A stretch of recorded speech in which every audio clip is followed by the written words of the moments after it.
New information is shedding light into how many people get behind the wheel of a vehicle shortly after consuming cannabis, often better known as marijuana. AAA found in a survey that 84.8% of people who use cannabis revealed they drive the same day that they consume cannabis. 53% said they consumed it an hour or less before driving. We know that cannabis is impairing, maybe in different ways than alcohol is. And so that's a really alarming statistic. It's also alarming to law enforcement. The dangerous part is if you consume marijuana an hour or less before you drive, you may, consume that marijuana and feel fine, get in your car, and you're half hour down the road and the effects start hitting you. Well, then what? Then you're at risk for causing a crash, somebody crashing into you.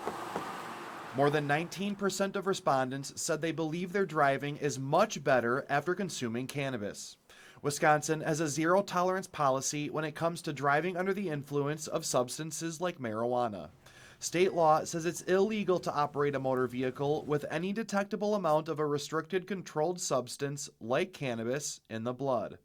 Numerous addiction center resources say marijuana can be detected in your blood for typically 12 hours after the last time the substance was ingested. There's a lot of things that marijuana is going to affect. It's going to affect their reaction time. It's going to impair their judgment of distance.